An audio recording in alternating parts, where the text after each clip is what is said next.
welcome. Wherever you are listening from tonight, let the day loosen its grip. Let the room stay dim. Let your shoulders soften.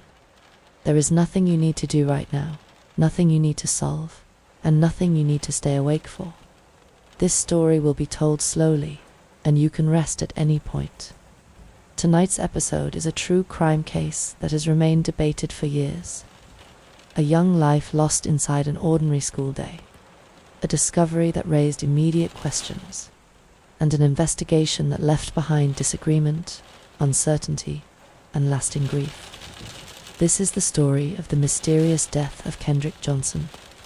In 2013, in Valdosta, Georgia, a high school student named Kendrick Johnson was found deceased inside a school gymnasium. What happened in those hours became a subject of dispute almost immediately. Official explanations were offered, concerns were raised, reports were challenged, and over time, the case expanded far beyond the walls of the school, becoming one of the most discussed and argued cases of the modern internet era. This story is not told to provoke anger or fear. It is told carefully and respectfully as a calm documentary for nighttime listening. There is no music, no sound effects, no sudden interruptions. This case includes intense disagreement, and it is important to separate what is confirmed from what is claimed. Tonight, the story will remain grounded in documented timelines, official statements, and publicly known investigative steps, while also acknowledging that the case has been debated and re-examined over time. You do not need to hold every detail in your mind. You do not need to remember every name or date. Let the story pass gently through the background of your thoughts. If sleep comes before the end, you can let it come without resistance. You are safe where you are. The night is quiet, and we can begin. In 2013, Valdosta, Georgia was the kind of place many people associate with a steady and familiar rhythm. It was a city in the southern part of the state, shaped by schools, local sports culture, working families, and the everyday routines of a close community. Life there was not defined by constant headlines or rapid change. It was defined by ordinary days repeating in predictable patterns, where people recognized familiar faces, and where schools served as central gathering points for both students and families. Valdosta carried a strong identity through its sense of community. Like many towns in the American South, high school life played a major role in local culture. School events mattered, not only to students, but to parents, neighbors, and extended families. Athletic programs, especially football, were often treated as communal pride, and the school environment became a place where reputations were built over years, sometimes across generations. This kind of setting creates a particular feeling of safety, not the kind of safety that comes from technology or surveillance, but the kind that comes from familiarity. People feel protected when they believe they know the world around them. They trust that routines keep things stable. They trust that the systems in place, schools, staff, rules, schedules, are enough to prevent the worst possibilities from happening. In a town like Valdosta, a high school is not just a building. It becomes its own world, filled with daily motion and predictable structure. Students move from class to class. Teachers maintain order.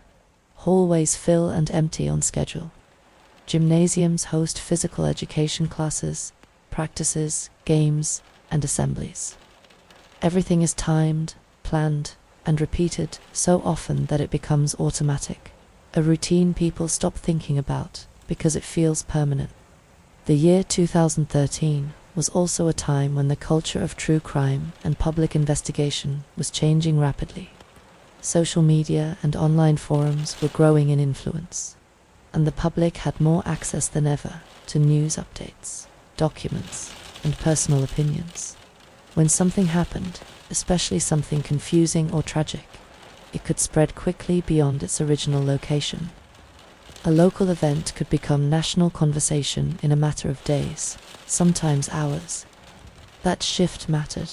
because it meant cases no longer stayed confined to official investigation alone. Public debate could develop alongside law enforcement work. People far away could form strong opinions based on partial information. Rumors could circulate just as quickly as verified facts.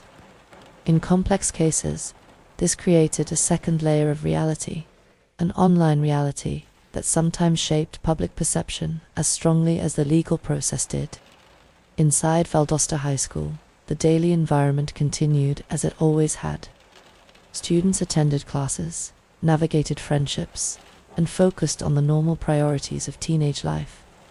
Most days were ordinary, the kind of days no one would remember in detail a month later. And that is part of what makes the case so unsettling. It began inside a routine so normal that nothing about it would have seemed remarkable until the moment it was. High schools are places where thousands of small interactions happen without importance. Students borrow pencils, trade jokes in hallways, complain about assignments, and rush to their next class. Gyms and locker rooms are loud, busy, and practical spaces. Equipment is stored. Coaches direct groups. Everyone moves quickly. The focus is usually on the next task, the next period, the next practice. In Valdosta, as in many towns, the school was also tied to pride and identity. It was the place where talent was noticed, where futures felt like they were being shaped in real time.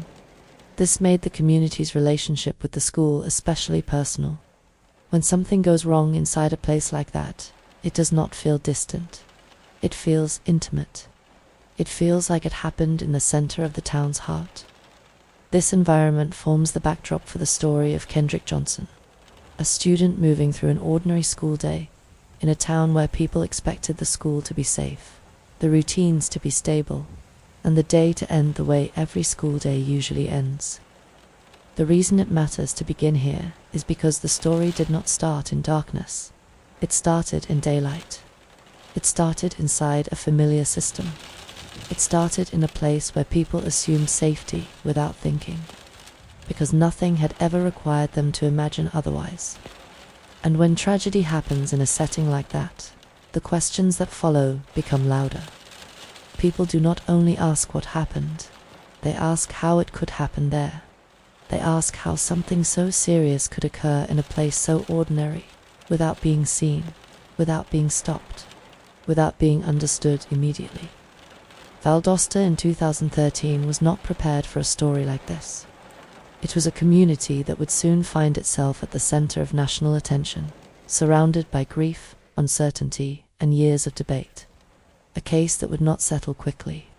A case that would leave behind more than one version of reality, depending on who was speaking and what they believed the truth should be. This was the setting. A town shaped by routine and familiarity. A school built on structure and repetition. And a moment in time when public debate could spread as fast as the facts themselves. From this quiet, ordinary place, the story began. Kendrick Johnson was a teenager, living a life that, in many ways, reflected the ordinary hopes and routines of a high school student. He was a son, a friend, and an athlete, moving through the same daily rhythms as everyone else in his school. Like many young people, Kendrick's world was shaped by family, sports, classroom routines, and the constant forward motion of adolescence, a stage of life where the future still feels wide and unfinished. People who knew Kendrick described him as energetic and driven, someone who was involved in school life and who carried the kind of presence that often comes with sports. Athletes in high school communities tend to be visible, not necessarily because they seek attention, but because teams create identity. Practices and games create structure. Coaches and teammates become daily constants. That environment builds bonds and rivalries, and it also builds a sense of purpose. Kendrick played football and was involved in basketball as well, and in a town like Valdosta, that mattered. Sports were not just activities. They were part of social life, part of community pride, and part of how young men often measured progress and belonging. Being an athlete meant being seen, being known, and being part of something larger than oneself. At the same time, Kendrick was still just a teenager, with all the normal complexity that comes with that age. High school is a world of shifting friendships and unspoken tensions. It is a place where small conflicts can feel big, where misunderstandings spread quickly, and where identity is shaped daily through interactions that most adults later forget but teenagers feel intensely. Kendrick's family was central to his life, as it is for most children. Even when adolescence creates space and independence, families form the emotional foundation beneath everything else. They see the version of a person that the outside world rarely sees. The quiet routines at home, the way someone laughs when no one else is watching, the way moods shift after a long day, the small habits that become comfort. When a tragedy happens to someone young, family becomes the center of the story in a way that is unavoidable. Not because the family becomes part of an investigation, but because grief turns them into carriers of memory. They hold the details of the person who was lost. They speak the parts of a life that do not appear in records. They remind the world that the person was not a headline. The person was loved. In cases like Kendrick's, public attention often begins with a moment. The discovery, the response, the official statements. But behind all of that is the reality that Kendrick's life existed fully before the day everything changed. He had mornings where he got ready for school without thinking much about it. He had conversations with friends that felt important at the time. He had plans, even if they were not spoken aloud. Teenagers carry the future quietly. They do not always express it, but it is there. It appears in routines, in efforts, in the way they train for sports, in the way they talk about what comes next. Even when life feels repetitive, school, practice, home, sleep, it is building toward something. A young life is full of potential, even when it looks ordinary from a distance. Kendrick's identity as an athlete also meant he moved through the school in specific spaces, including the gym. Gyms are central places in many schools, used by athletes, coaches, and students in physical education classes. They are busy and loud during the day, and they carry a sense of familiarity for the students who spend time there regularly. For Kendrick, the gym would have been a normal part of his routine. That normality is important, because the case later became defined by confusion over location and circumstance. When someone is found in a place that should have been routine, it creates a stronger sense of disbelief. It raises questions, not only about what happened, but about how it could happen without being noticed.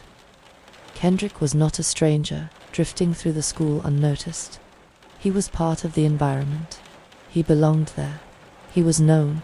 That fact shaped the community's reaction afterward, because when someone visible is lost in a confusing way, the story does not feel like a distant tragedy. It feels like a rupture in a shared world. Over time, Kendrick's name became widely known beyond Valdosta, not because his life demanded national attention, but because the circumstances of his death created debate. The case became a subject of public argument and speculation. In that process, a person can become reduced to a symbol, a subject of commentary rather than a human being. That is part of why it matters to speak of Kendrick as a person first, not as an internet case. He was a teenager, living an ordinary life in a familiar community, with sports, school days, and family routines. He was not defined by the debates that followed. Those debates came later. They grew after the fact, shaped by uncertainty, grief, and distrust. But Kendrick's life existed before all of that, and it deserves to be remembered in its own right.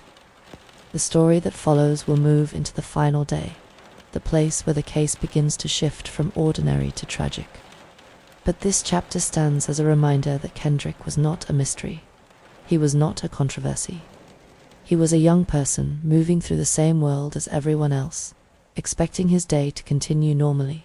And that is why the case remains so difficult. Because behind every question, every theory, and every disputed detail, there is one undeniable truth. Kendrick Johnson was real. Kendrick Johnson was loved. And Kendrick Johnson should have been able to finish an ordinary day and return home, the way teenagers do, without anyone ever having to speak his name in a documentary at night. The last normal day began in a way that would have felt familiar to Kendrick Johnson and to almost every student at Valdosta High School. There was no announcement in the air that anything would change. No warning that the day would later be replayed in people's minds again and again, searched for meaning and remembered through grief. It was simply a school day, one more day shaped by schedules, hallways, and routine. In the morning, Kendrick went to school like he always did. He entered a building filled with movement and noise, where students flowed from one place to another in patterns so repeated they became automatic. Classrooms filled and emptied. Teachers prepared lessons. Conversations began and ended in seconds.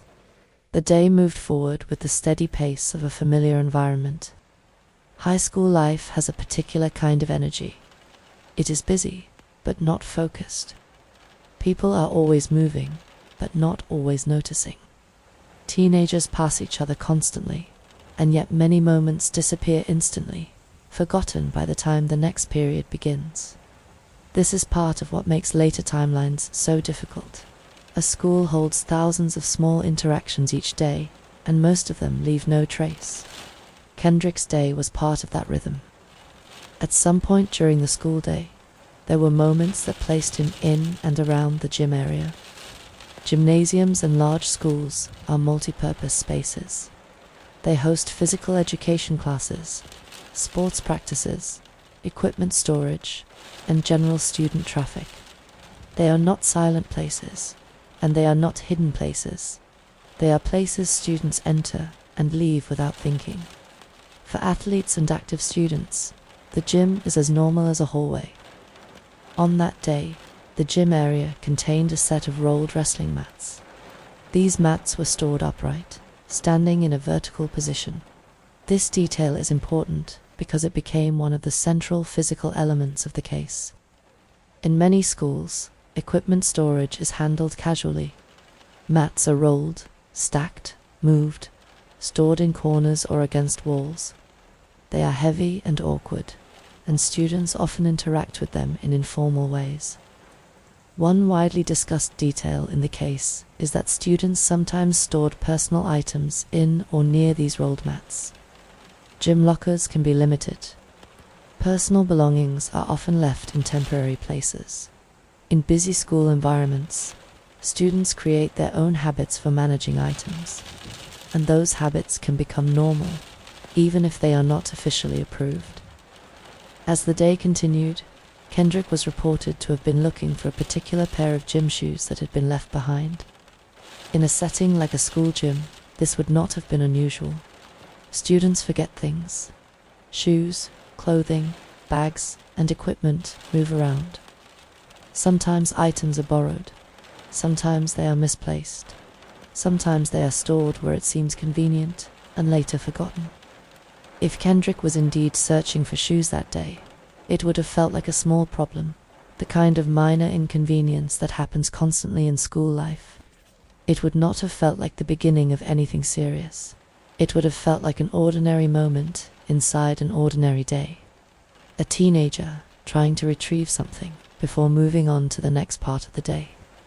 This is one of the most haunting aspects of cases like this. The idea that the final moments of normality are often made up of trivial details. A quick decision, a simple task, a small movement through space, something that feels so minor it would never be remembered, except that it became the last known fragment of routine.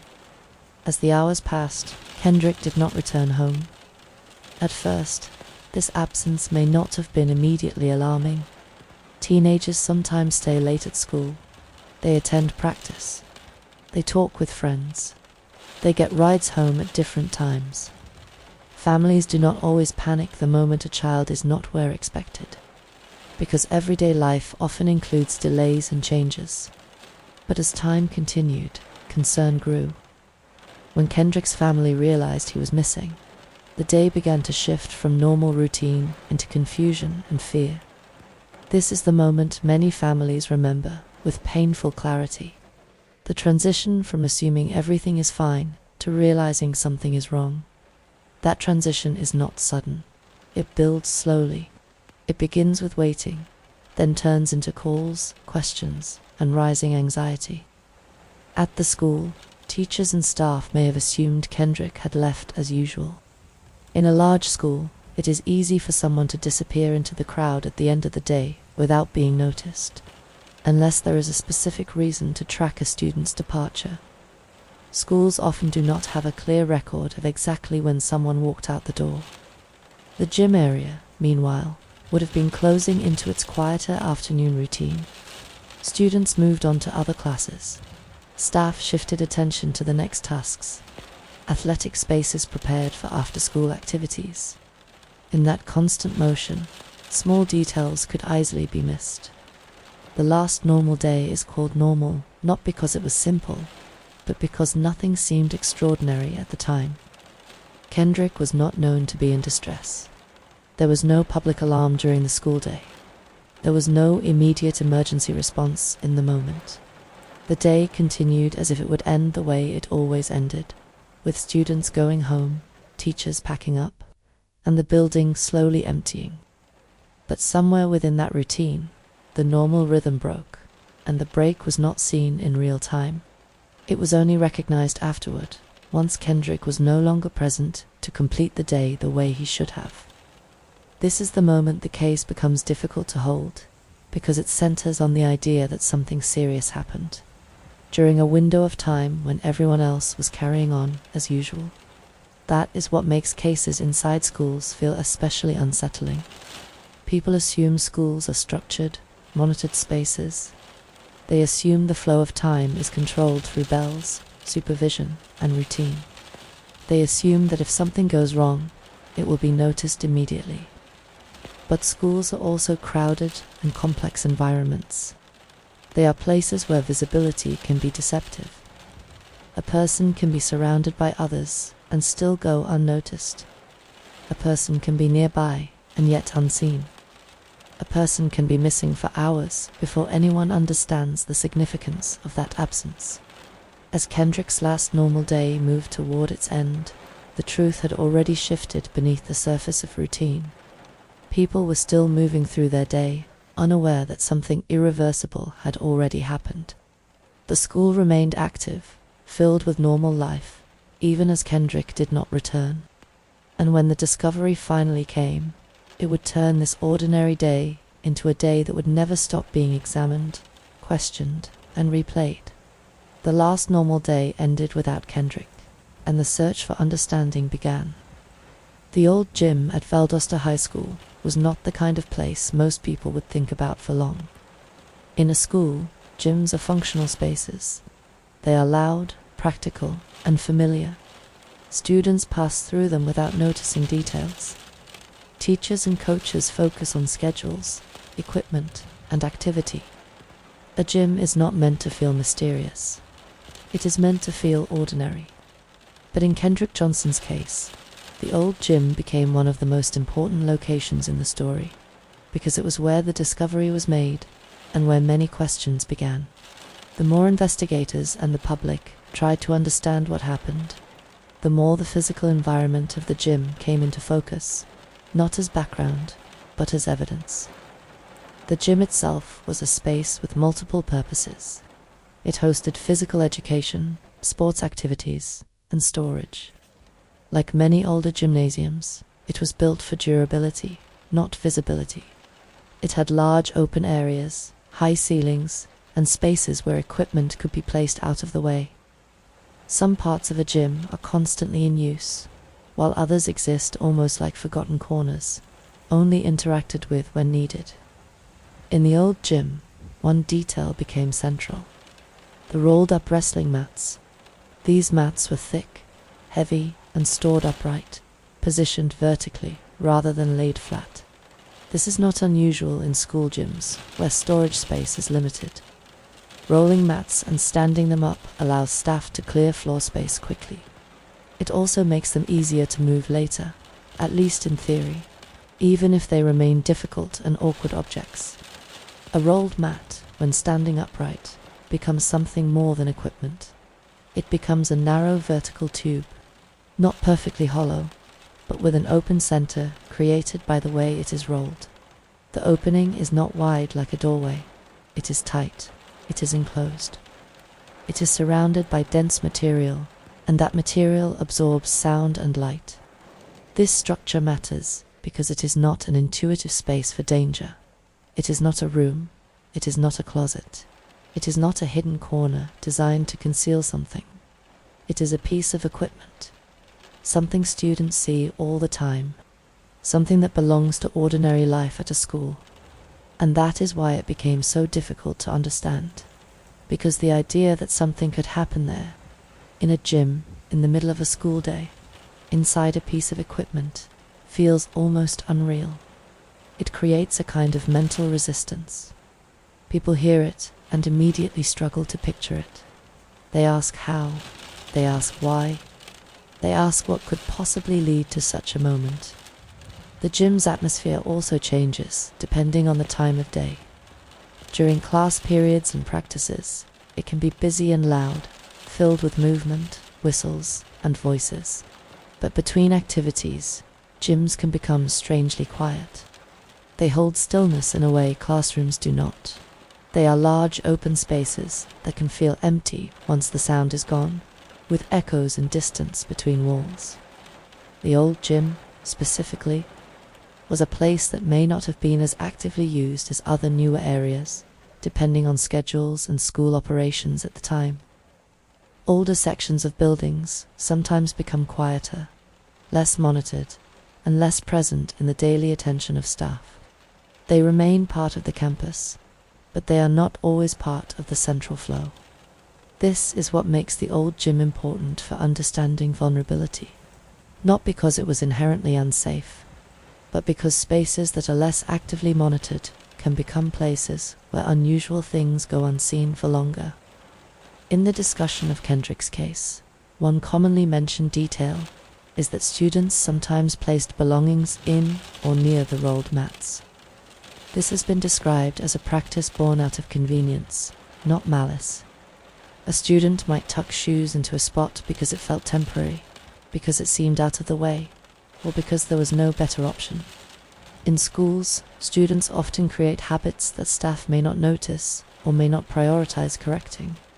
The concept of shoes stored near these mats became a significant part of later explanations, because it introduced a plausible reason for why someone would approach them at all. Without that context, the idea of someone interacting with a vertical rolled mat might feel unusual. With that context, it becomes understandable. A person might approach a mat not to do anything strange, but to retrieve something ordinary. What also mattered was the physical layout of the gym and surrounding areas.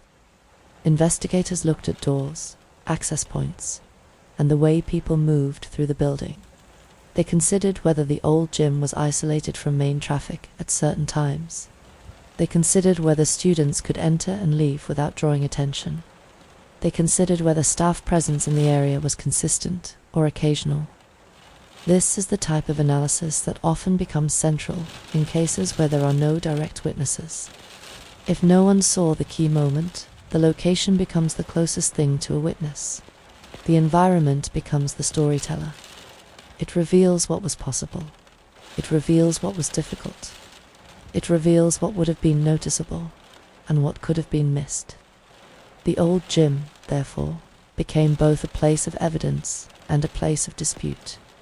Some people viewed it as a site where an accident could happen in an unfortunate and tragic way. Others saw it as a site where something else could have occurred. The physical facts of the gym remained the same in both interpretations, but the meaning of those facts changed depending on the narrative frame. This is why the gym became so central to public debate. It was a location that felt too ordinary to hold tragedy, and yet it did. It was a location that felt too open to allow something to go unnoticed, and yet it did. It created a contradiction that the mind kept returning to. If the gym had been a remote, abandoned structure, people might have accepted the idea of something happening unseen. But a school gym is different. A school gym feels supervised. It feels like part of a controlled system. The idea that something could occur there without immediate discovery challenges the belief that schools are always visible environments. In reality, any building has blind spots. Any system has moments of inattention. Any environment becomes vulnerable when routine creates complacency, not because people are careless, but because the human brain adapts. It stops expecting the impossible. It focuses on the likely, not the worst case. This is why the old gym matters. It was not a place that signaled danger. It was a place that signaled normal life. And in Kendrick's story, the shift from normal to tragic did not happen in a dramatic, cinematic location. It happened in a space that students had walked past countless times without ever thinking twice. The old gym stood quietly inside the school, part of the background of daily routine, until the day it became the center of a national case. From that point forward, every detail of that environment would be examined. The mats, the layout, the doors, the flow of movement, the silence. Because when a tragedy is confusing, people return to the place it happened, hoping the walls and the objects will explain what human memory could not. And in the next part of the story, the focus shifts to the moment that changed everything, the discovery itself, and the immediate response that followed. The discovery of Kendrick Johnson happened inside the school, during a time that should have been ordinary.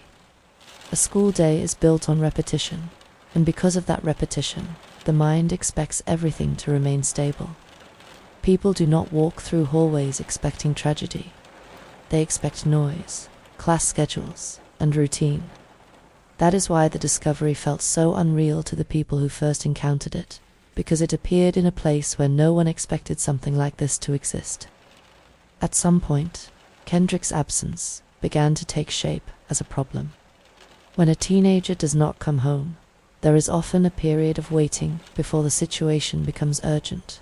People assume delays, they assume detours, they assume plans changed without notice. But as time continued, it became clear that Kendrick was not where he was supposed to be, and concern moved from mild confusion into real fear. The school environment, meanwhile, continued as it always did. Students moved through class periods. Teachers managed their routines.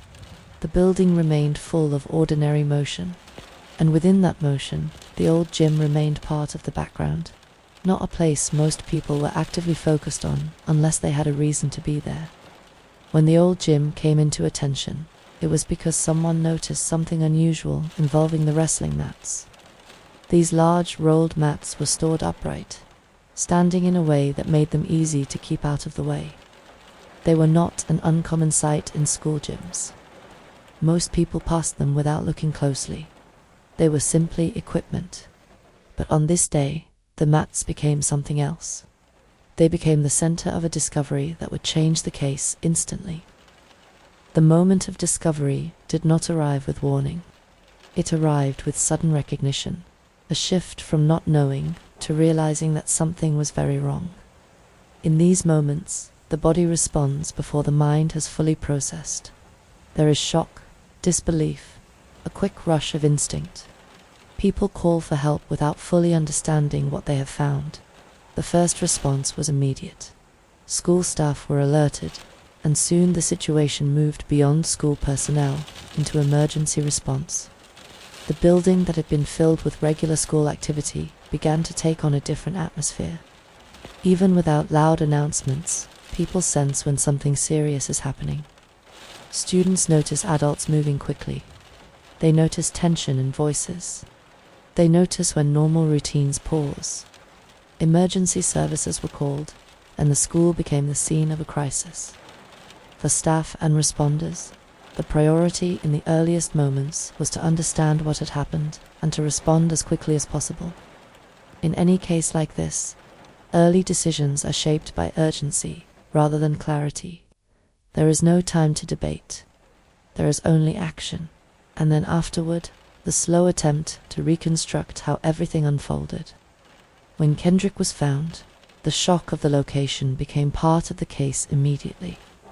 Not only that he was found, but where he was found, inside a school gym, near equipment, in the middle of an environment that should have been active and visible. The unusual nature of the location would become one of the reasons the case remained debated later, because it resisted simple explanation in the minds of many people. Law enforcement was notified, and once police became involved, the discovery shifted from emergency to investigation. The gym area became a controlled space, and the process of documenting what was present began. In theory, this transition is clear. In reality, it is often messy. People arrive, people move, people speak. The first moments after a discovery can be chaotic, and that chaos can later become part of controversy in a case, because every movement creates questions. The school itself responded, as institutions often do in crisis. Attention turned toward controlling information, maintaining order, and managing the emotional shock among students and staff. Teachers had to keep classrooms calm. Administrators had to coordinate with police. Students needed to be redirected away from areas of activity. A school is not designed to be a crime scene, and when it becomes one, every normal function becomes strained. News of the discovery spread quickly, not only within the building, but beyond it. Families began hearing rumors. Students told parents. The community began to react. In modern cases, information moves fast, sometimes faster than official statements.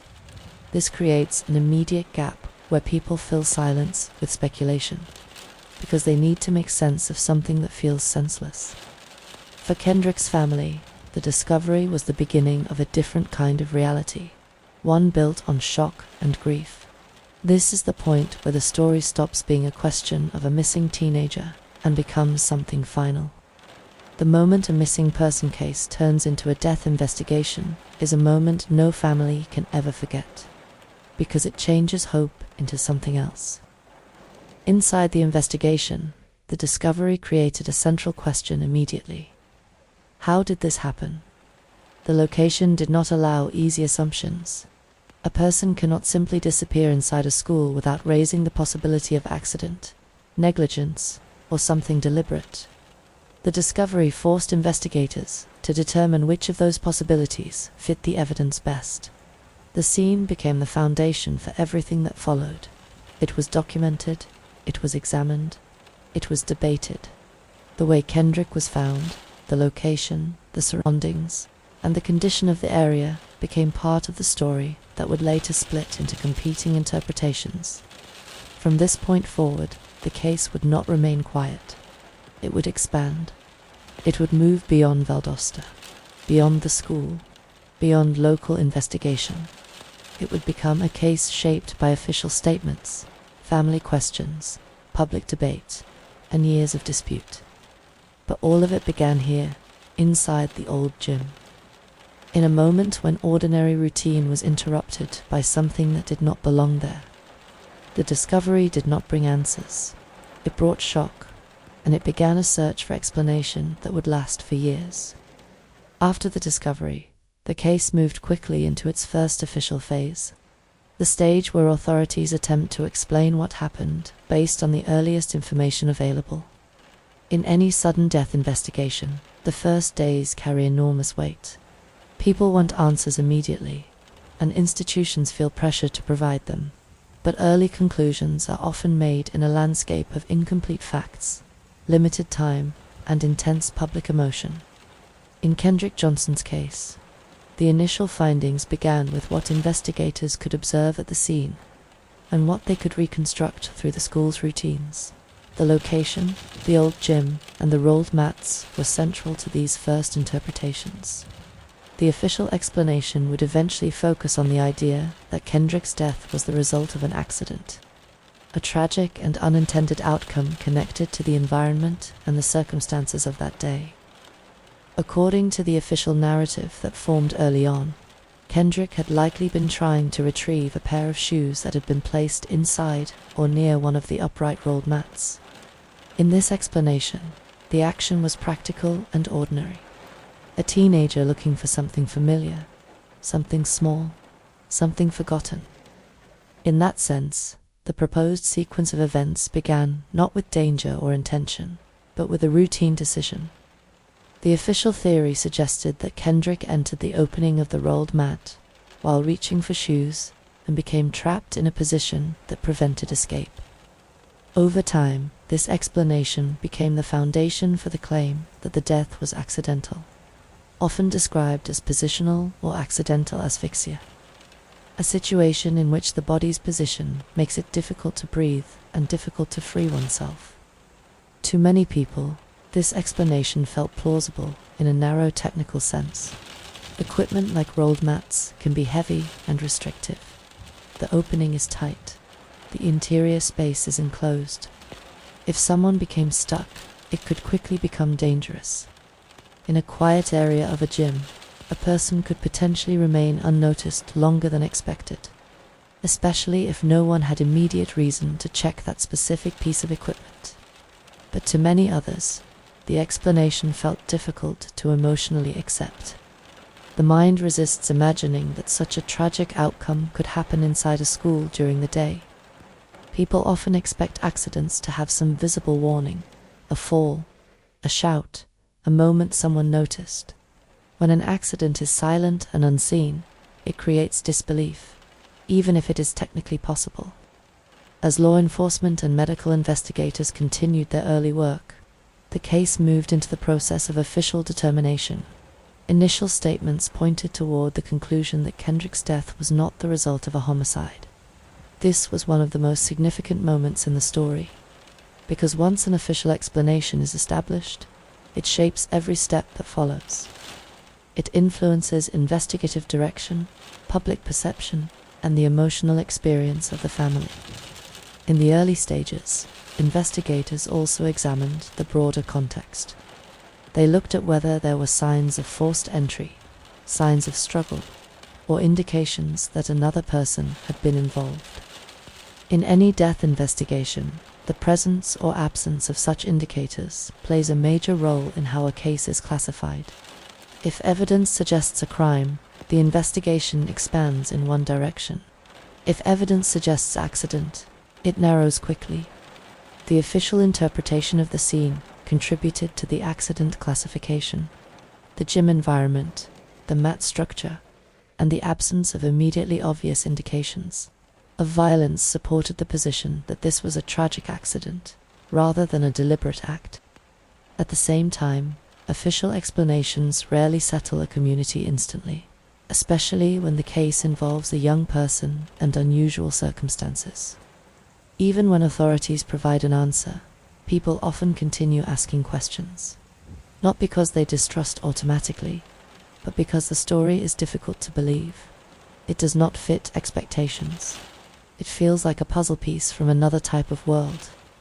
As the official explanation became more widely communicated, it began shaping the narrative in the media. Many reports repeated the core idea that Kendrick's death had been ruled accidental, likely connected to retrieving shoes from the mats. This created a public understanding that the case was not an open mystery, but a closed accident investigation. But closure given by an institution is not always the same as closure felt by a family. In cases like this, families often seek deeper clarity. They want a fuller account of the timeline.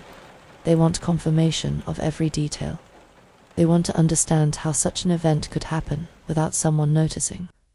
And if any part of the explanation feels incomplete, it can create distrust, even if officials believe their conclusion is sound. The early official explanation also had to account for the timing.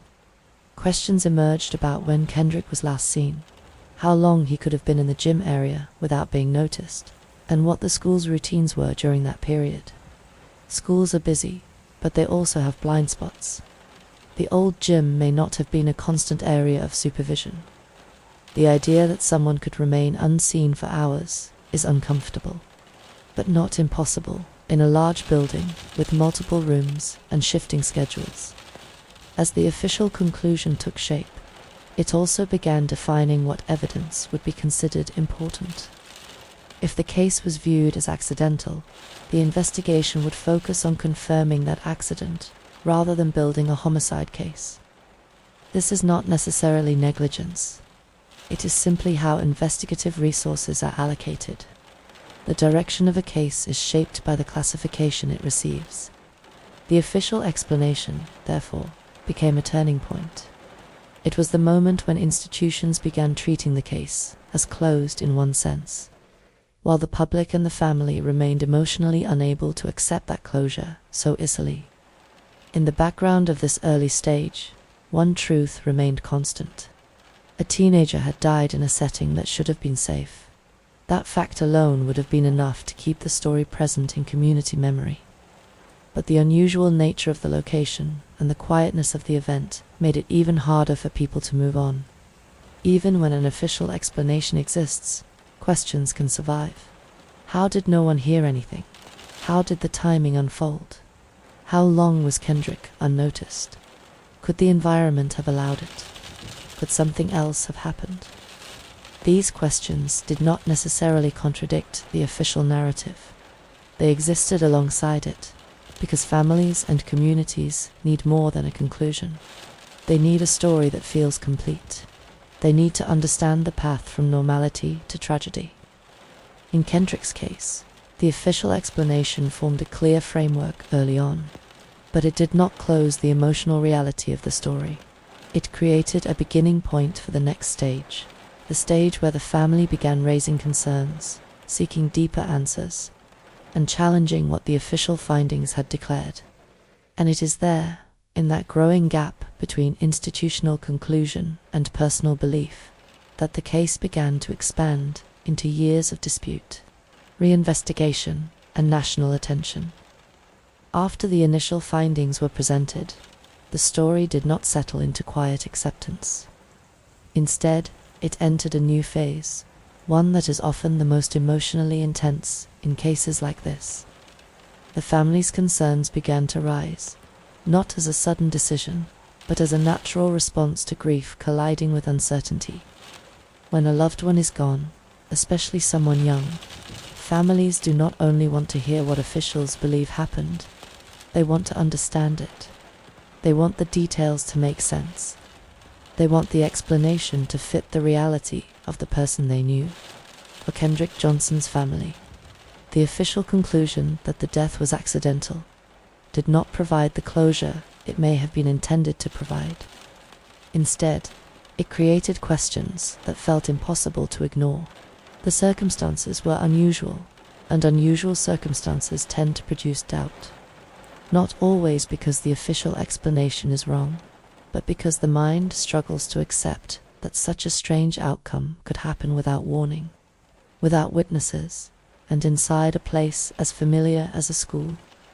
Families often experience early grief in a state of disbelief. They replay the last conversations. They revisit the last known movements. They imagine alternate timelines where one small change could have prevented everything. In that emotional state, certainty becomes a lifeline. Without certainty, grief becomes heavier, because it is mixed with fear that something important has been missed. One of the family's concerns centered around the location itself. Kendrick was found inside the old gym, near equipment that was not usually treated as dangerous in an obvious way. The family questioned how such a situation could unfold without someone noticing. They questioned how the event could occur during a school day, in a building full of people. They questioned what the timeline truly looked like, and whether the explanation matched the reality of how schools function. The family also raised concerns about whether the investigation had been thorough enough in its earliest hours. In a high-pressure case, early investigative decisions shape everything that follows. If something is treated as an accident quickly, the urgency of searching for a suspect is reduced. The resources applied change. The level of scrutiny changes. The case begins moving in one direction, and it becomes harder to later reverse that direction. This is why families sometimes challenge official explanations. It is not always because they want conflict. It is because they fear finality arriving too soon. They fear that once a case is labeled accidental, the system will stop searching. And if the system stops searching, then any unanswered question becomes permanent. Another concern involved the way information was communicated. Families in sudden death cases often feel overwhelmed by technical language and shifting statements. Different professionals may speak with different levels of clarity. Some details may be released quickly, others may be withheld.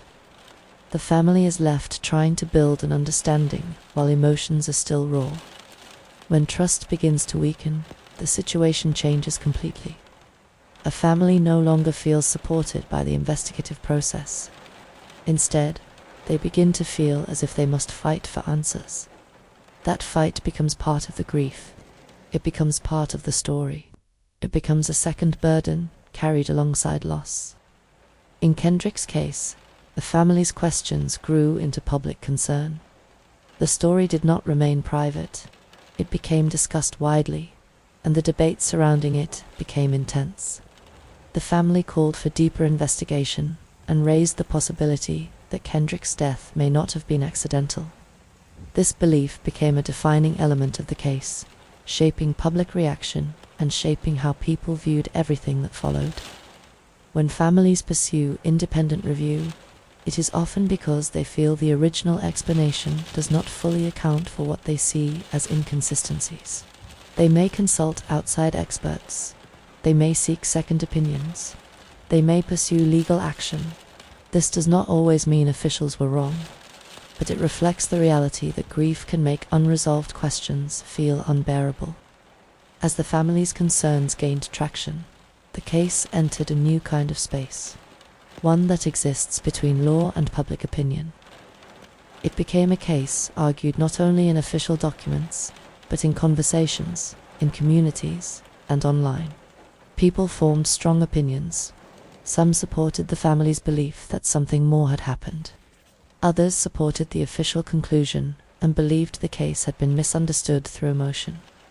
This divide is common in debated cases, especially those involving young victims. People want to take sides because taking sides feels like taking action. In uncertain situations, neutrality can feel like indifference. Even when neutrality is the most honest position, the internet especially encourages certainty. It rewards bold conclusions. It spreads the most intense interpretations faster than the careful ones. For Kendrick's family, the dispute was never simply an argument. It was personal. It was the need to protect Kendrick's memory, to insist that his story mattered enough to be examined fully. It was also a way of holding on to agency. When a tragedy happens, families often feel powerless. Pursuing answers becomes one of the few ways they can reclaim some control. The family's concerns also highlighted a deeper issue that exists in many cases involving institutions. Schools, police departments, and local governments are systems. Systems have reputations to protect. Even if individuals within those systems are acting sincerely, families may still feel that the institution itself is motivated to close the case quickly. This perception can intensify distrust, especially when communication is unclear, or when the outcome does not feel emotionally satisfying. As the questions grew louder, the story became harder to settle. The case shifted from being a single event with an official explanation into something ongoing, a continuing dispute over truth. This dispute did not ease grief. It prolonged it. It kept the wound open. Every new discussion pulled attention back to the day Kendrick did not come home. What remained at the center of the family's concerns was not only the desire to challenge conclusions, but the desire to feel certainty, to feel that the story of Kendrick's final hours could be understood clearly, to feel that no one had been overlooked, to feel that if wrongdoing existed, it would not be hidden by silence. And even for those who accepted the official explanation, the family's questions still served a purpose. They forced the public to look closer. They kept attention on the case. They reminded everyone that behind every headline and every debate, There was a family living through loss that did not feel resolved. By this stage of the story, the case had moved beyond the walls of the old gym. It had become part of a national conversation, not because of spectacle, but because the case existed in a space where two realities collided: the official narrative of accident and the family's belief that something else had occurred. This is the point where the case begins to change permanently, because once a case enters public debate at this level, it becomes difficult to return it to quiet. Every new development becomes interpreted through suspicion. Every decision becomes questioned. Every piece of evidence becomes argued from opposing perspectives. And from here, the story moves into the most complex phase, where medical findings, expert opinions, and disputed interpretations become central. Where the case becomes less about what people believe and more about what can be proven, what can be measured, and what can still remain uncertain even when examined repeatedly. After the initial official explanation was presented, the case moved into a stage that is both deeply technical and deeply emotional.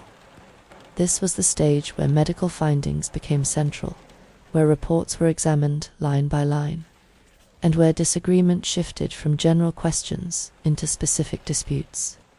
In many true crime cases, the autopsy is treated as the final word, but in some cases, especially those surrounded by unusual circumstances, the autopsy becomes another source of uncertainty, rather than a clear ending. An autopsy is meant to answer basic questions. It seeks to determine the cause of death.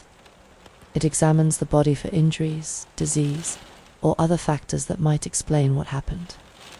It documents findings in a formal report, and in most cases, it provides a conclusion that guides investigators toward either accident, homicide, suicide, or natural causes. In Kendrick Johnson's case, the autopsy became one of the most debated parts of the entire story, not only because of what the report concluded, but because different parties interpreted it differently. The official determination leaned toward accidental death, while the family's doubts led to outside review and additional evaluation. This created competing narratives, and once competing narratives exist in a case, every detail becomes charged. The dispute was not only about medical language, it was about trust. For families, an autopsy report is not simply a document. It is the closest thing they have to a map of the final hours. It is the record of what happened when they were not present. If that record does not feel complete, or if it leaves space for doubt, then the family is left with fear that something has been missed, misunderstood, or overlooked. As the case gained attention, the family pursued additional examination and independent opinions. This is not uncommon in controversial cases. When a family does not accept an official conclusion, they may consult experts who can review the evidence and offer alternate interpretations. These interpretations may or may not be accepted legally, but they often shape public perception and keep the case in motion. Conflicting reports tend to emerge in cases like this because medical findings often require interpretation. Two professionals can look at similar information and emphasize different aspects. One can focus on what seems most likely in context. Another can focus on what seems unusual. In an emotionally charged case, each interpretation becomes more than science. It becomes a statement about what the truth is allowed to be. In Kendrick's case, the public debate grew partly because the circumstances were already difficult to visualize. The location of the discovery made the official explanation feel strange to many people. And when a report confirmed that explanation, those who already felt disbelief became even more skeptical. They began to view the report through the lens of suspicion. They questioned whether the conclusion was shaped by the facts or shaped by the desire for the case to be simple. The discussion also began to include medical terminology that many people did not fully understand. Terms related to accidental death, positional asphyxia, and the effects of being trapped in a confined position became central. These concepts are real and medically recognized, but they can feel abstract to the public. When something feels abstract, people often reject it emotionally because it does not match what they imagine an accident should look like. This gap between scientific explanation and human intuition became a key part of the controversy. The case also involved questions about how evidence was handled. When a death is unexpected and occurs in a public place, procedures matter. Documentation matters. Timing matters. If the public believes something was mishandled, even if unintentionally, suspicion grows quickly. People begin to wonder whether errors could have affected conclusions, whether certain evidence could have been compromised, whether the case should have been treated differently from the start. When families raise concerns about autopsy findings, they often do so not because they want debate, but because they are searching for certainty. They want the conclusion to match what feels believable. And if it does not, they keep searching, hoping a different report will explain what the first one could not. In this case, conflicting interpretations became central to the story's longevity. The case was no longer simply about a young man found in a gym. It became about whether the official explanation was correct, whether it was incomplete, or whether it missed something critical. Each side began to gather support, and the case became discussed not just as an investigation, but as a dispute between institutional conclusion and family belief. The emotional intensity increased, and the story moved beyond the town. National attention grew. Online debates spread rapidly. People who had never been to Valdosta began speaking about the case with certainty. This is one of the modern era's most powerful forces. The ability for cases to be examined publicly by people far away, with limited information, but strong emotion. As a result, the autopsy disputes did not remain technical. They became symbolic. They became about whether truth was being protected or hidden, whether the system could be trusted, whether a family's grief was being dismissed, whether investigators had missed something, or whether the public had created a mystery where none existed. In reality, many disputed cases exist in a space where absolute certainty is difficult. The public often demands a simple answer: accident or homicide, truth or cover-up. But complex cases do not always offer simplicity. Sometimes the evidence can support one conclusion while still leaving questions that feel emotionally unresolved. That unresolved feeling is what kept the debate alive. Even years later, people continued to revisit the autopsy reports, looking for meaning in small details, comparing statements, and questioning how conclusions were reached. The case became a lesson in how difficult it is to separate emotion from interpretation, especially when the stakes are personal and the loss is irreversible. For Kendrick's family, the disputes were not academic. They were not entertainment. They were a search for justice or clarity, depending on what they believed the truth to be. The conflict between reports meant that the family could not simply grieve. They had to argue. They had to persist. They had to carry their loss into public space, because private grief did not provide the answers they sought. For the wider public, the autopsy disputes became a dividing line. Some believed the official explanation should be accepted. Others believed the contradictions were too significant to ignore. And once people attach themselves to one interpretation, every future development is filtered through that belief. This chapter of the case shows how modern true crime is often shaped not only by evidence, but by interpretation and trust. The facts alone do not always end the story. Instead, the story continues through disagreement over what the facts mean. And in Kendrick's case, the autopsy disputes became one of the central reasons the case remained alive for so long. Because when medical conclusions conflict, the mind clings to the possibility that the truth is still out there, waiting to be revealed. From here, the case moves into legal actions, public debate, and the way the story spread far beyond Valdosta, becoming not just a local tragedy, but a national controversy carried by years of arguments and unanswered questions. As the case continued, it expanded beyond the original investigation and into a wider, more complicated world. It became a case shaped not only by evidence and official statements, but by legal actions, public debate, and the powerful momentum that forms when a story begins to live in the national imagination. At this stage, Kendrick Johnson's death was no longer just a tragedy at a high school. It had become a public conflict over truth. In many cases, the evidence is what decides the direction of the story. But in disputed cases, evidence becomes something else. It becomes contested. It becomes interpreted in competing ways. It becomes the subject of arguments between professionals, families, and the public. Instead of closing the story, evidence becomes fuel that keeps it open. The lawsuit stage of the case grew out of frustration and deep uncertainty. When a family believes an investigation did not reach the truth, legal action becomes one of the few available paths forward.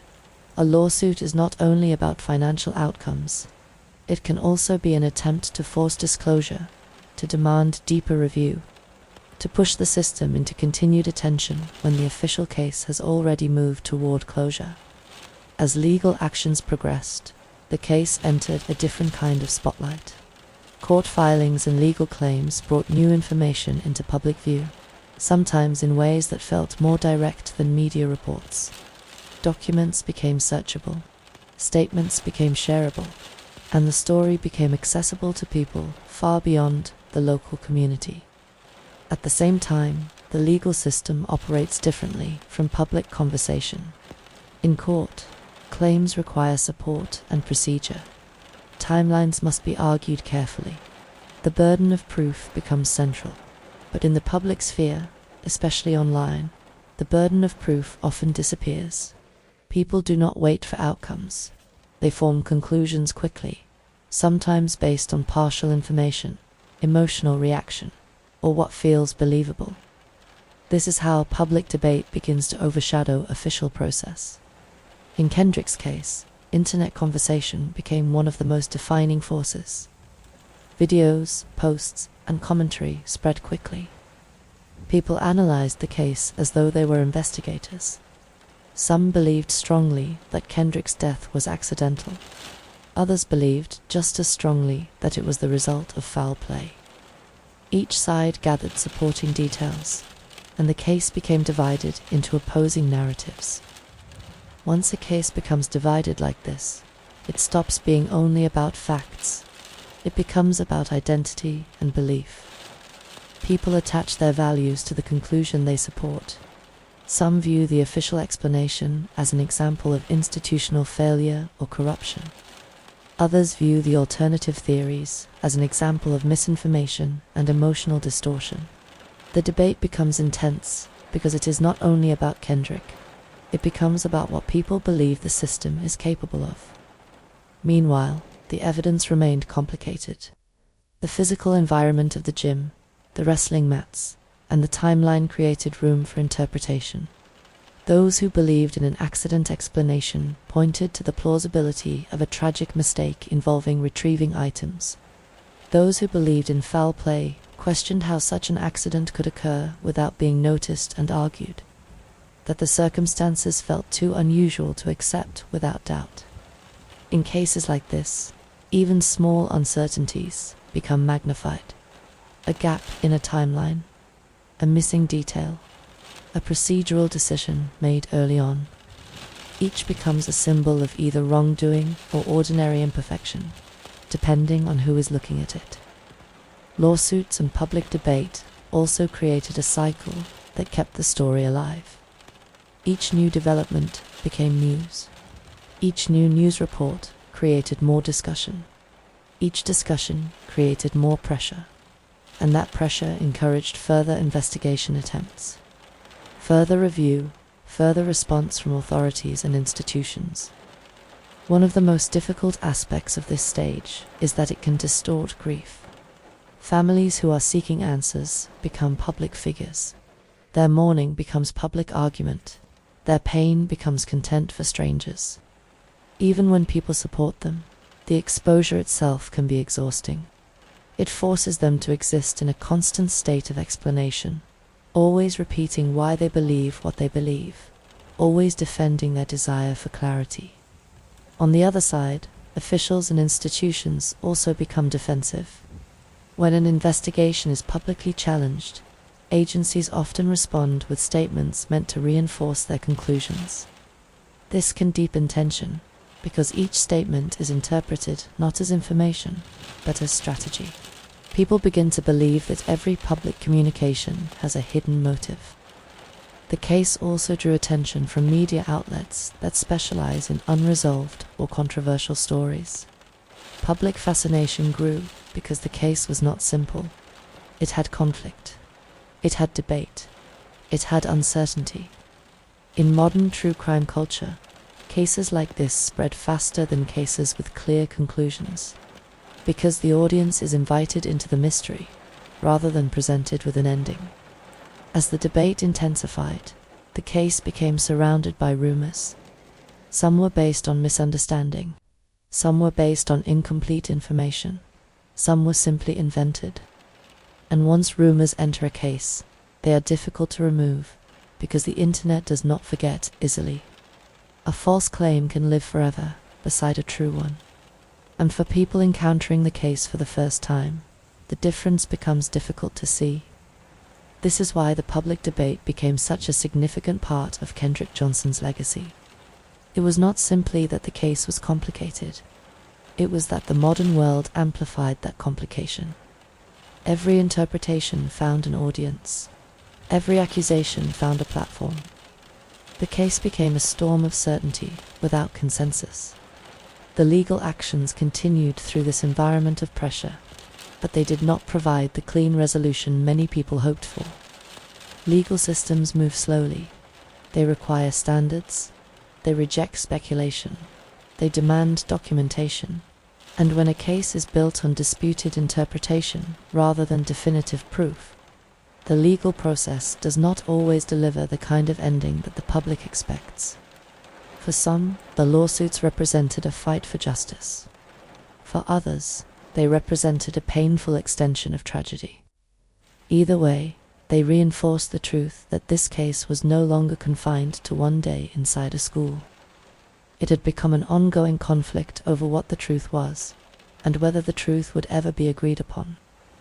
The evidence, therefore, became less like a key and more like a mirror. It reflected what people already believed. It was read as proof by both sides. It became part of a story that expanded into culture rather than shrinking into conclusion. And through it all, the most important reality remained unchanged. Kendrick Johnson was gone.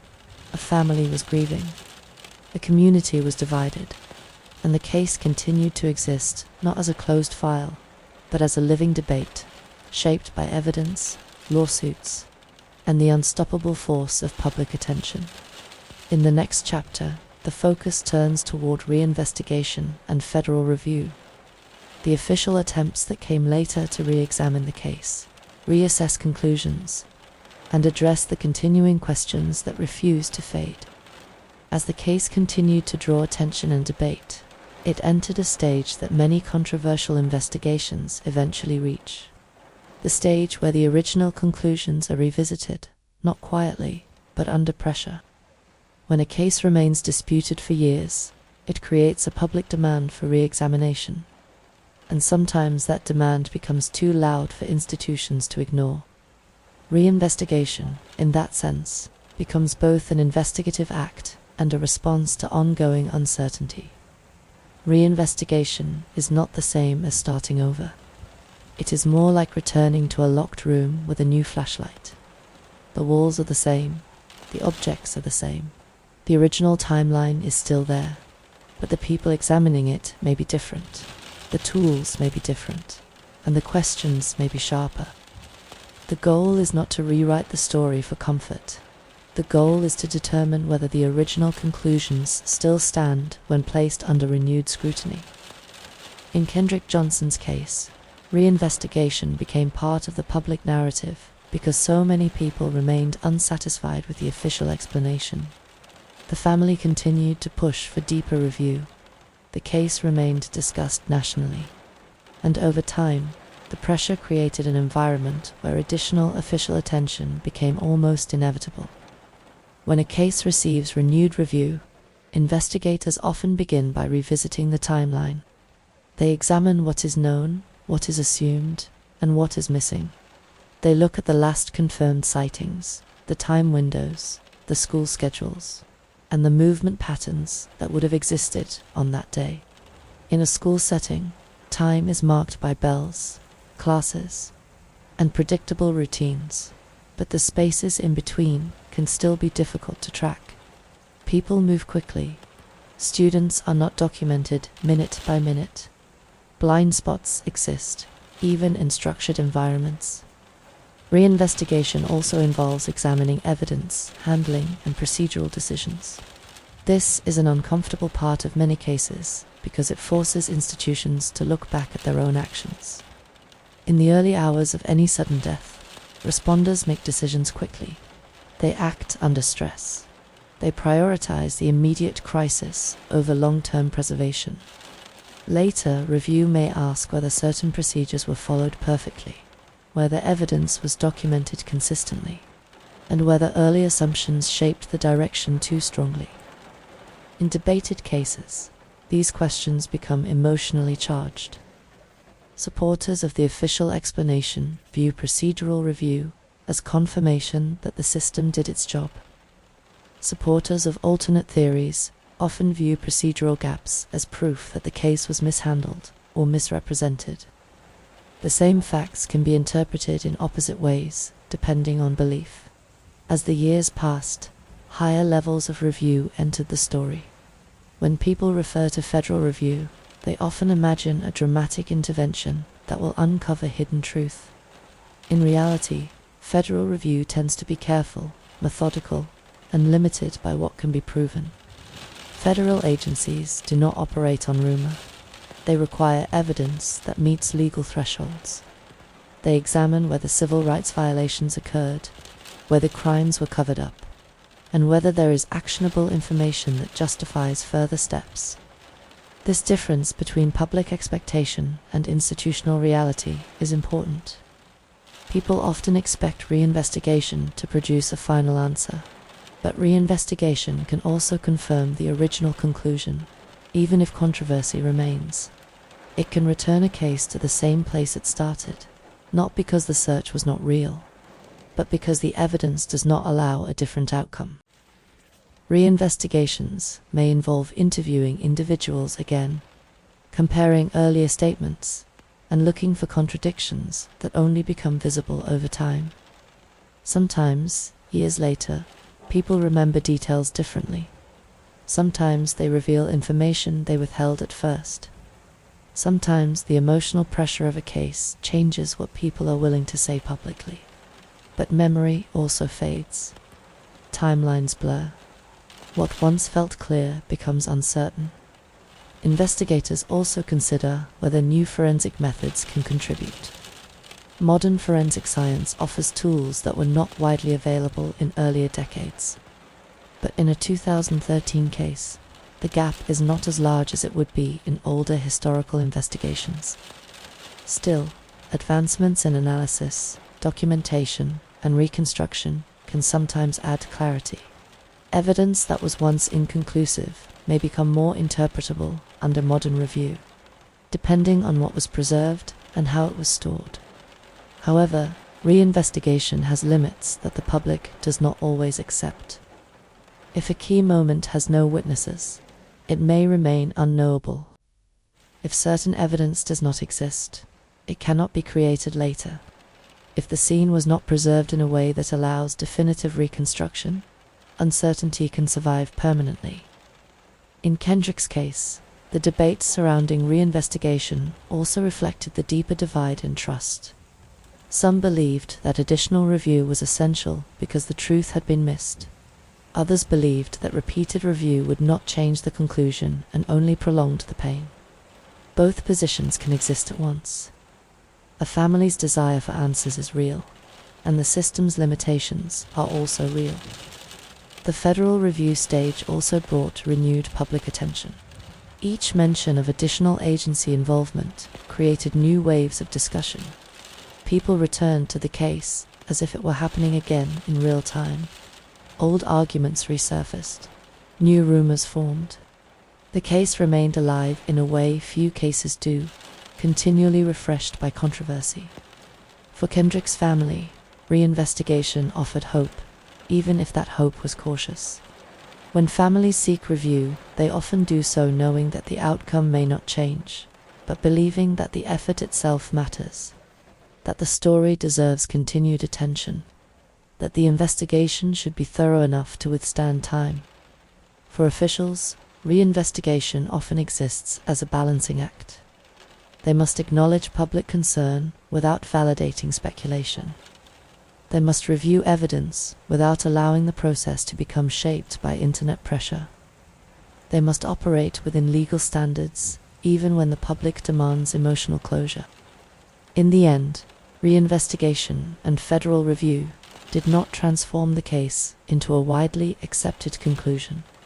Instead, it reinforced the reality that the case sits in a disputed space, one where official findings exist, but public belief remains divided.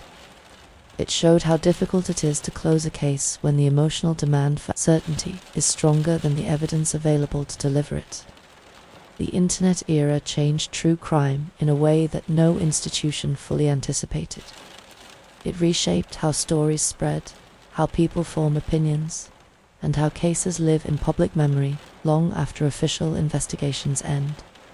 Before social media and online forums, most crime cases remained local unless national media carried them.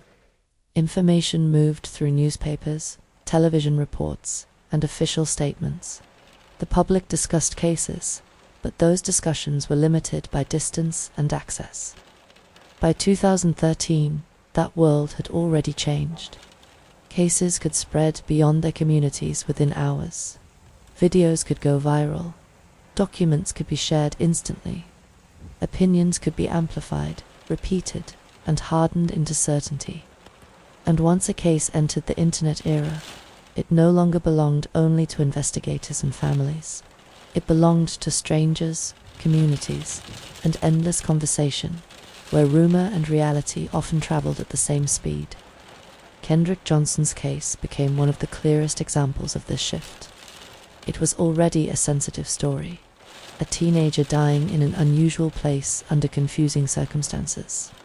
That alone would have attracted attention. But the debates over the official explanation, combined with family concerns and legal actions, created the perfect environment for online speculation to thrive. Because the internet does not sit comfortably with uncertainty. It does not like cases that end with questions. It does not like stories where the truth is complicated. The internet rewards clarity, even when clarity is false. It rewards bold claims. It rewards strong conclusions.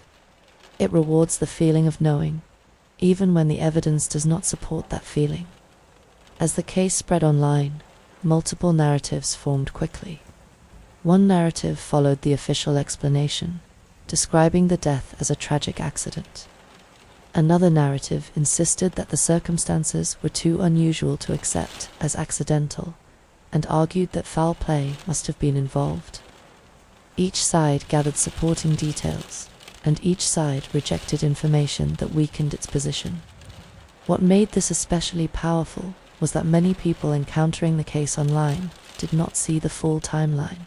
They saw fragments, they saw quotes, they saw dramatic summaries, they saw edited clips, headlines and commentary shaped for emotional impact. And once the emotional impact takes hold, the brain begins to look for confirmation.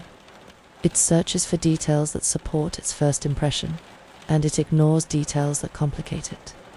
This is how rumors become strong, not because they are true, but because they are repeated. In Kendrick's case, online discussion often blurred the line between confirmed facts and unverified claims. People shared images and statements without context.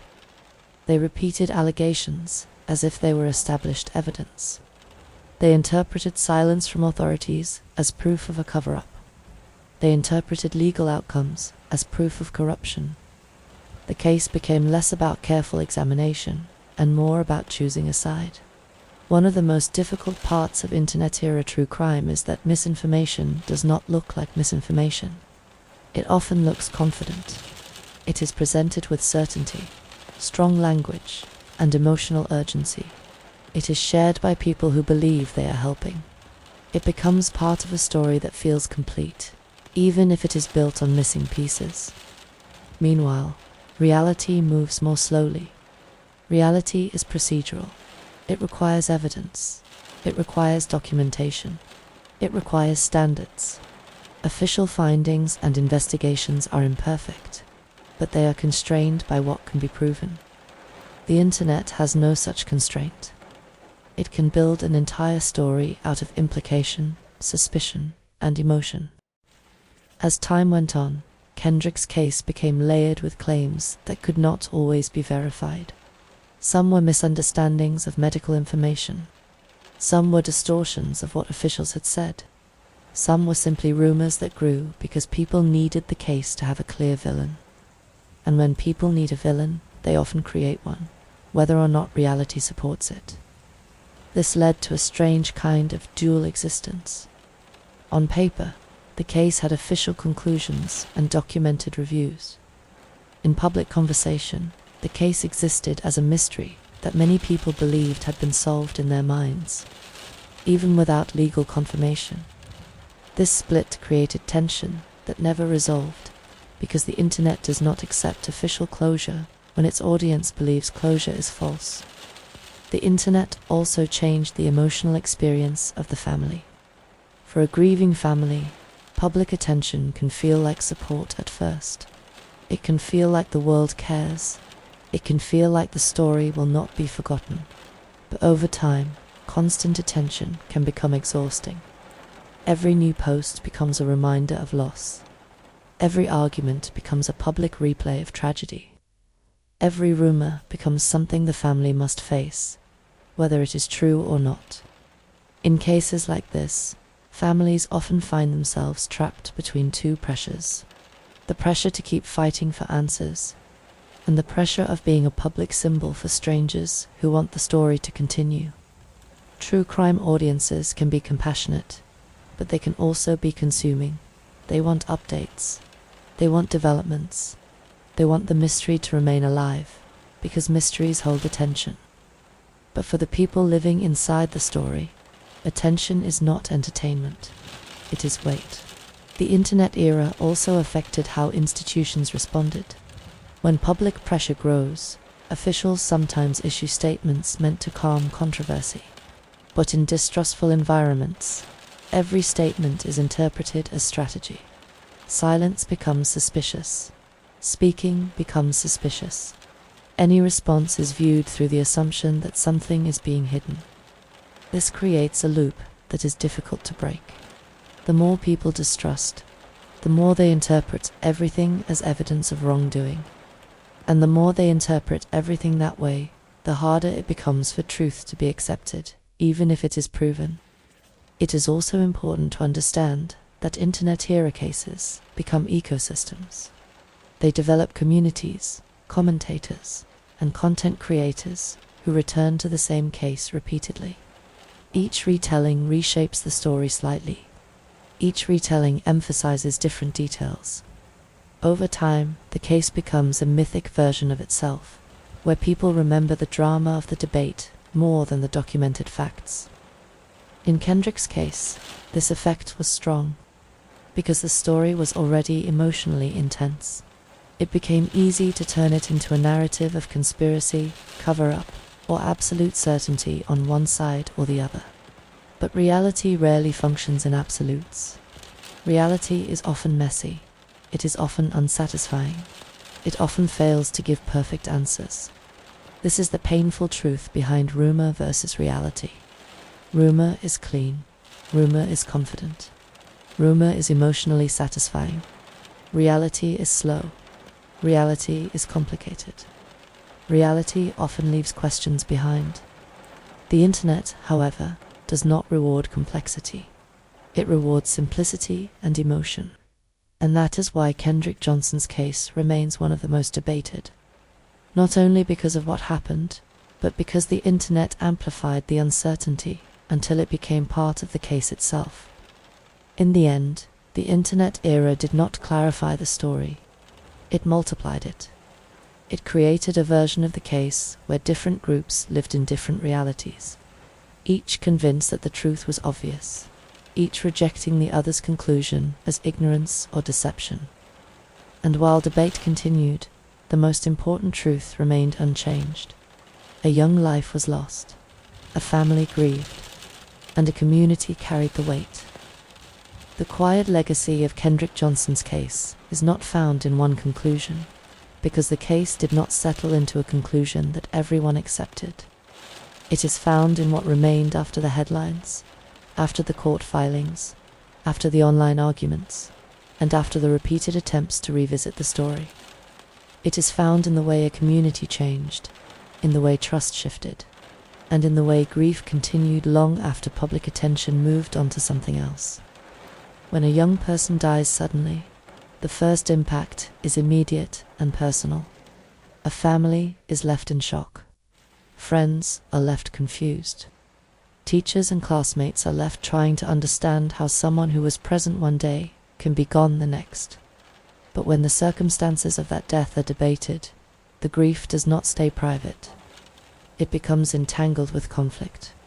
It becomes something that cannot rest, because resting would require acceptance, and acceptance feels impossible when questions still remain. In Kendrick's case, the debate itself became part of the legacy. Not just the tragedy, but the disagreement about what it meant. Over time, the case became a symbol for different things to different people. For some, it was a story about a tragic accident that turned into a storm of misinformation. For others, it was a story about distrust in institutions and the fear that truth can be hidden by power. For Kendrick's family, it was something deeper than symbols. It was a loss that demanded answers, a story that could not be allowed to fade into silence without feeling like abandonment. The community around Valdosta carried its own quiet after-effects. When something strange and painful happens inside a school, it changes the atmosphere for years. Students graduate, teachers move on, the building continues to function, but the memory stays. People walk past places that once felt ordinary and now feel heavy. They lower their voice when speaking about it, not because they are afraid, but because they understand that the story is still alive in people's hearts. One of the most lasting legacies in cases like this is the shift in trust. Trust is the invisible structure beneath everyday life. It allows parents to send children to school without fear. It allows communities to believe institutions will protect them. It allows people to accept official conclusions when tragedy happens, because they believe the system is designed to search for truth. When trust breaks, it does not break loudly. It breaks quietly, and it changes how people interpret everything afterward. Kendrick Johnson's case became a story that many people used to measure their belief in systems. Some felt the case confirmed their trust. Others felt the case destroyed it. Either way, the story became a dividing line, a point where beliefs hardened. And once beliefs harden, people do not only disagree about one case, they begin disagreeing about reality itself. The legacy also lives in the way the internet kept the case alive. In older eras, a case might fade from public conversation after the legal process ended, but modern cases can remain present indefinitely. They can be reopened by a single new video, a single new post, a single renewed debate. This means families can never fully escape the public replay of their grief. The case becomes permanent, not only in memory, but in search results, in threads, in arguments that return again and again. For Kendrick's family, the legacy is inseparable from love. Love is what makes grief unbearable, and love is what makes questions impossible to ignore. When a family fights for answers, it is not always because they want conflict. It is because the person they lost matters enough that they cannot accept silence. They cannot accept uncertainty as the final shape of the story. They want a truth they can hold, even if the truth is painful, because pain is more bearable than doubt. There is also a quieter human legacy in the way people remember Kendrick as a person, beyond the debate. The tragedy and the controversy can overshadow the life, but life always comes first. Kendrick was a teenager with routines and friendships, a young person moving through school days like everyone else, a person with a future that should have unfolded naturally. The case's legacy is not only the mystery, it is the loss of that future. For those who followed the story from afar, the case became a lesson in humility. It showed how difficult it is to know the truth when evidence is limited and interpretation is divided. It showed how quickly people can become certain without proof, and how dangerous that certainty can be. It showed how the loudness of public debate can swallow the quiet reality of grief. And perhaps the most haunting part of the legacy is that it remains unfinished for many people. Even with official conclusions and repeated review, the emotional questions remain open. Not because everyone believes the same thing, but because everyone understands that the story never became fully at peace. It continues to exist in a space where certainty is incomplete and where the weight of the loss refuses to fade. The quiet legacy is also a reminder of something simple and difficult. That tragedy does not always arrive with clarity. Sometimes it arrives with confusion. Sometimes it leaves behind conflict instead of closure. And sometimes the world never agrees on what happened, even when the most important truth is already clear. A young person is gone, a family is grieving, and time does not return what was taken. When the noise of debate fades, that is what remains. Not arguments, not theories, not internet certainty, but the quiet fact of loss, carried forward through years, shaping everyone who touched the story in some way. And as the case continues to exist in memory, it carries with it a soft warning that truth can be hard to hold, that systems have limits, that communities can fracture under uncertainty, and that behind every controversial case, there is always a human life that deserves to be remembered with care. As the story comes to its quiet end, it is important to let it soften instead of forcing it into a conclusion it cannot hold. Kendrick Johnson's case is not a story that settles neatly into certainty. It is a story that has lived in debate, lived in questions, and lived in a kind of lasting unease that time has not fully erased. When cases become this contested, people often search for one final sentence that makes everything make sense. One final detail that closes the circle. One final truth that everyone can agree on. But sometimes the world does not offer that. Sometimes it offers only what is undeniable, that a young life ended too soon, and that a family was left carrying grief alongside unanswered questions. Kendrick was not meant to become a mystery. Kendrick was not meant to become a public argument. Kendrick was meant to live an ordinary life, shaped by school days, friendships, sports, and the quiet expectation of a future that would arrive naturally. That is what makes the story so heavy. Not only the loss, but the way the loss became surrounded by uncertainty, as if even the truth itself could not settle long enough to be held. In the years since, many people have looked at the case and felt something different. Some have felt sorrow and sympathy, a quiet sadness that stays in the chest. Others have felt anger, frustration, disbelief, or distrust. And some have felt overwhelmed by how loudly the internet can pull a story apart until it becomes impossible to see the person inside it. But beneath all of those reactions, there is one simple reality that remains. A young man is gone. A family still loves him, and no debate can change that. Tonight, you do not need to carry the arguments. You do not need to take a side. You do not need to hold every detail in your mind. This story can fade now, gently, without demanding anything from you. If your thoughts drift, let them drift. If your breathing slows, let it slow. If your eyes feel heavy, you do not need to resist it. The room you are in is quiet.